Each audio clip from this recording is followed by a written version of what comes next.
reporting to you live from Boston, Massachusetts, however y'all people in Boston say the name of your city, reporting there live, and we are talking about if Paul Pierce is the greatest player of all time. Paul Pierce is my GOAT based on all feelings. Fuck your opinions and numbers. Paul Pierce is the GOAT. Not actually talking about if Pierce is the GOAT, but I was watching one of my podcasts I like to watch the other day. Speaking of podcasts, please like and subscribe to mine. But I'm watching my podcast and they're talking about Paul Pierce. You probably know who Paul Pierce is. If you're an early 2000s basketball fan, you know how much of a dog Paul Pierce was. Really, really good player, really great offensive skill set. Dog on the basketball court. Just seems like a cool ass dude as well. I'm pretty sure Paul Pierce burned. So if you're watching my video, Paul, hit me up and we can burn it down, bud. But they're basically talking about Paul Pierce, different players, kind of in Paul Pierce's superstar caliber, wherever you want to put him, and just talking about these players' impacts and their numbers they had during the era they played in versus how everybody likes to do versus if they would have played back in the day in Jordan's era, if they would have played today in the 2020s, and just kind of comparing how players impact, how their numbers looked during this time, because Paul Pierce was pretty much right in the middle of the dead ball era for his career. So people love to talk about the dead ball era and not so much hate on it. They'll say it was boring, this and that, but that's irrelevant for the video. But they'll just hate on the dead ball era and say if you're getting your numbers during this era, you're an even better player, or rules were easier than this and that, and they'll kind of go back and forth with whatever they want to say. I don't so much agree with the dead ball era numbers being lowered or inflated, however people want to attack it. In my opinion, if you're Kobe Bryant, Michael Jordan, Paul Pierce isn't in the caliber with those players, but we'll throw Paul Pierce's name in there, Carmelo Anthony, Tracy McGrady, just keep naming great scorers. I feel like if you're one of those guys, you don't give a fuck what era it is because you're going to get less shots in the dead ball era than you would back in Jordan's time. Just for example, the pace, people always love to talk about the pace. A lot of people don't actually know what that word means. They love to just throw it around and talk about it all the time. But the definition of pace in basketball is going to be your possessions per 48 minutes. Guess how long a game is? It's 48 minutes. So basically, the average possessions each team gets throughout the game during that era. So just for an example, for the pace back in 85-86, that was Michael Jordan's godlike season where he averaged, I think it was 36 points a game. He has a bunch of god seasons, but anyway, in 85-86, the pace was 102.1 possessions per game, so teams are getting 102 possessions average between both of the two teams. 2003-2004, that's right in the middle of the dead ball era. It actually ended, I think, in about 2006, so more towards the end. But this was the slowest year out of the dead ball era, and they were at 90.1 possessions per game for their pace. So if you think about it, it's a pretty huge difference. It's 12 whole possessions from 102.1, which was the pace for that 85-86 season, where the pace is only 90.1 for the 2003-2004 season. Back to my point, people will compare paces from eras, and people sometimes like to compare, say the pace is 100 one season, the pace is 96 the season prior. So that's only 4 more possessions. Say we split it down the middle, each team gets 2 more possessions. It's easy to see how that can help players maybe inflate their stats. I don't want to use the word inflate because it sounds like a negative word when we use it in basketball, but you know what I'm saying. People have more chances to make more shots. If the pace is 100 versus 96, that's not a very big difference. You know, only 2 more possessions for each team. It's not a gigantic difference. Like I was saying before we got into talking about the pace, if I'm Carmelo, LeBron, Kobe, Jordan, Paul Pierce, like we're talking about, I don't give a fuck how many possessions my team gets. I'm getting my 25 shots. You know, if you're Kobe, Jordan, whoever it is, I'm getting my 25 shots. I'm getting my 20 shots. Whatever my average is, I'm getting those shots. And if we have 5 less shots this season than the season before because the pace is lower and I'm a superstar player, I don't give a fuck. Not saying I'm a bad teammate, but I'm going to get my shots no matter what. So if the pace was 102.1, just like it was in 85, 86, I'm taking my 25 shots. If I played in 2003, 2004, there's 11 or actually 12 less possessions per game where the pace is only 90.1. Again, I don't give a fuck. I'm a superstar. I'm getting my 20, 25 shots no matter what era I play in. So that's kind of my argument when I look at it. If you're a superstar player, regardless of what the pace is, you're going to get your shots up no matter what because you are that superstar player. But that is pretty jarring. It's a big difference. 12 more possessions per game. I like to split it in half. So let's just say Jordan's teams had about 6 more possessions per game than a team in 2003, 2004, where it's the 90.1 pace and they're getting 12 whole less possessions amongst both teams throughout the game. So people love to use the pace argument. I would kind of squash it. That's how I would squash the pace argument. Yes, there's more possessions throughout the entire game, and it seems like basic math, more possessions, more chances for teams to score, inflate the stats with the extra shots. So I get that argument from a point. But again, my point on it is if I'm a superstar player, Kobe, Jordan, insert your superstar here, I do not give a fuck what the pace is. I'm getting my 20 shots. If our team only has 100 shots, or rather 100 possessions instead of 90 possessions, then those 10 extra shots, my teammates are going to have to take less shots because I'm not taking less shots if I'm the superstar player. But getting back to Paul Pierce, they were talking about basically how Paul Pierce's numbers would be way higher. He'd be averaging 30 points plus per game, whatever they were saying, if he was playing now in the 2020s because the pace it's not so much higher than it was back in Jordan's era. The pace is pretty similar. I didn't check before the video, but we're around 99, 100 at the pace these days. We're right around that era. So it's way better than 90.1 during the dead ball era. That's why the commissioner wanted to remove hand checking. That happened in 2003, 2004, and make all these different rules just to get offense more exciting because they felt like the game was very stagnant.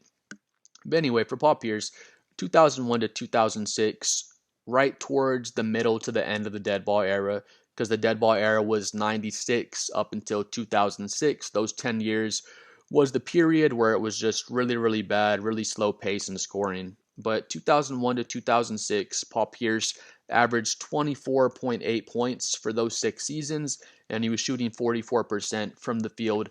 Again, if you're not familiar with Paul Pierce, really, really cold scorer, just a great player all around as far as scoring the ball. He can finish inside, finish mid-range, finish at the 3 ball, of course. Just a really, really great scorer. But over those 6 seasons, again, remember this is right towards the end of the dead ball era. Pace is still really, really low, and Paul Pierce is still putting up the 24.8 on the 44% field goal shooting. So very good production. Again, their argument would be they would say, hey, Paul Pierce is averaging the 24.8 points in the middle of the dead ball era. Say if you took Paul Pierce and put him in the 2020s, he'd be giving you 5 extra points per game, these extra possessions, things like that. He'd increase his numbers. Again, like I was saying, I don't agree with the pace argument because just like I said, if I'm the superstar, I don't care if there's less shots for us to take as a team. Y'all are going to have to lose some shots, and I'm going to find my 20, 25 field goal attempts, well, no matter what the pace is. But moving on, in that same period, 2001 to 2006, Kobe averaged 28.4 points and 45% field goal shooting in that stretch. So 2001 to 2006, 6 season sample size. Kobe has the 28.4 and the 45% shooting from the field. Remember, Paul Pierce was at 24.8 points per game from 2001 to 2006, and Paul Pierce was at 44% shooting from the field. So the field goal percentage about the same, 44% for Pierce, 45% from Kobe. Kobe's averaging the 28.4 points, where Paul Pierce is at the 24.8. So Kobe's about a good 4 points per game ahead of him. I bring up Kobe just because he's another elite scorer during that time frame, and this was during the dead ball era. 2001 to 2006, that same era, that same period of time when scoring and pace were just way down. So Kobe's able to average the 28.4 during that same time span. Paul Pierce has the 24.8. And then moving on with Kobe, once you get to 2008 up to 2013, so dead ball era is already over. Pace is going back up, scoring is going back up across the league. And during that time, so those 6 seasons, Kobe averages 26.3 points per game and 45% shooting from the field. So you would think, with the pace going up, with scoring going up, again, this is from 2008 to 2013. So Kobe won his back-to-back championships during that period, but his scoring was lower because he went from 28.4 points per game during the dead ball era down to 26.3 points per game during that 6-year stretch from 2008 to 2013.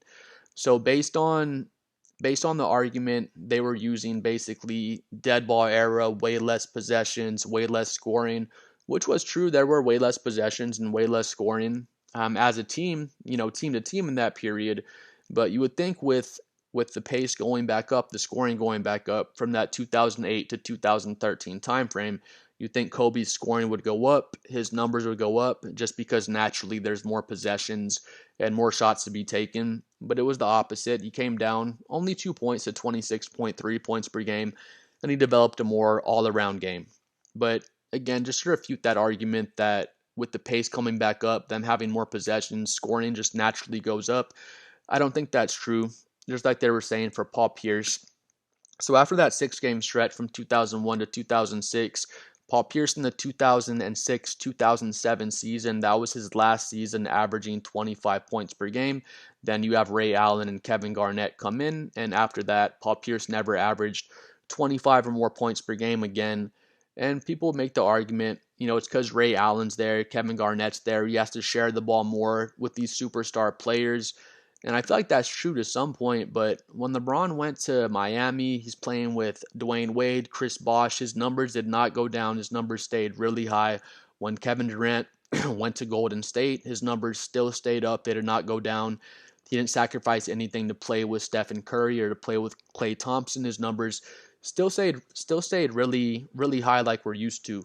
So my argument for Paul Pierce, again, I love Paul Pierce. It's not a Paul Pierce hating segment by any means, but people just love to throw in Paul Pierce, Tracy McGrady, Allen Iverson, insert elite scorer here from the dead ball era.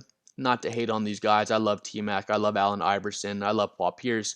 Really cold scorers. But people just say, hey, these guys were averaging 25 points per game during the dead ball era. If we plugged them in to this era with the spacing being so much different, rules being different, boom, they're averaging 30, 32 points per game, just like nothing. And it's just not that easy. Like I said again, if Paul Pierce was such an elite scorer, he would just keep averaging 25 points per game. Like I said before, I don't give a fuck. I'm the superstar. I don't care what the pace is. You're going to have to lose some shot attempts to me because I'm not taking less shots. Just like with Kevin Durant, just like with LeBron James. And it's not in a disrespectful way with LeBron, with KD. It's just everyone saying, you're that dude, you're the elite scorer, make sure to take your shots, and we'll find our way in as we can around you. Moving on, I'll bring up Michael Jordan as well because people like to talk about during the Jordan era, rule changes, this and that across the eras. From 1987 to 1992, Jordan averaged 33.3 points per game on 52% shooting from the field. Again, that 6-season sample size, 87 to 92, 33.3 points on 52% shooting from the field. So, needless to say, Jordan's in his own league, just fucking stupid, godlike numbers. Best player of all time, in my opinion, but that's not what the video is so much about. But I just want to go to Jordan's time because people like to say, hey, back in Jordan's day, I'll fucking come down the lane, I'll hit you with a forearm shiver and I'll break your jaw. No one gives a shit. We're not playing football. People act like that was a cool thing. Once you come in the lane, have my enforcer knock you on your ass because he can't shoot a jump shot. But anyway, I brought up Jordan's era really quickly because my point in general is just that if you're a superstar, it doesn't matter what the era is, it doesn't matter what the pace is, it doesn't matter how the game changes, because if you're that Michael Jordan, Kobe Bryant, LeBron James type of dude, you're just going to get your shots no matter what. So again, Jordan has a 33.3 points. That was from 1987 to 1992. Basketball was way more physical, rules were different, hand checking was still around. Hand checking got abolished in 2003, 2004. So right in between what we're comparing, because we're comparing Paul Pierce's 2001 to 2006 season, and once the hand checking got taken away, Kobe didn't start scoring way more points. Paul Pierce didn't start scoring way more points. These superstar players, they're going to get their points no matter what the rules are, no matter what the pace is. So that's kind of my point in general, is just that Paul Pierce isn't, I think this is fair to say, he's not on Kobe Bryant's level or Michael Jordan's level, of course, LeBron James level. We know that, but I think it's just disrespectful to some of these elite all-time scorers, Kevin Durant, Kobe, Michael Jordan type guys, to say, hey, Paul Pierce, Tracy McGrady, these guys that could average 25 points per game during the dead ball era, if we plugged them into this game today, they're just gonna cook all these guys. Everything's gonna be so easy with the spacing and the rule changes and things like that, and it's just not true. Paul Pierce, great scorer, elite player, love Paul Pierce, but it just gets frustrating when they want to compare these high level scorers to some of these elite all time scorers like Kobe, Michael Jordan, Kevin Durant, and these types of players. Because again, the point I made when the video started is it's still the same point. I just feel like if you're that superstar caliber player, it does not matter what the pace is, doesn't matter who your teammates are, it doesn't matter if you have great teammates around you like Kevin Durant did in Golden State or Paul Pierce did on Boston when Kobe brought in Pau Gasol and they brought in Ron Artest and some of these other players around Kobe. He still didn't take a back seat. He's still getting his shots up. So my main point is I don't agree with the pace argument. I don't so much agree with the changes in eras, so the scoring is going to be so much different. When people say, Michael Jordan, he couldn't do what he was doing today, or Kobe couldn't do what he was doing back in Michael Jordan's era. I think all these guys' games would translate very well from era to era, unless we go back to the 40s and 50s where guys were still learning how to dribble with their left hand. That's basketball in its infancy stages, so you can only compare so much from those eras. But as far as Paul Pierce being so much better in the 2020s or any player acting like their numbers are going to be so much inflated from the dead ball era to the 2020s and this day and age of basketball, I just don't think that's a true thing. I think the basketball talent, the talent of the players, it goes from era to era. If you're a great high level scorer, you're going to be a great high level scorer no matter what era of basketball it is. But please like and subscribe to the channel. Please let me know what you think about Paul Pierce, Tracy McGrady, some of these other guys, and if their game would translate so seamlessly to the 2020s. I think it would translate seamlessly. Paul Pierce is an excellent scorer, but I just feel like it's kind of disrespectful to Michael Jordan, Kevin Durant, Kobe Bryant level scorers to act like anybody else can do what they're doing if they brought them over to this era, because I just don't think that's true. But please like and subscribe. Let me know what you think.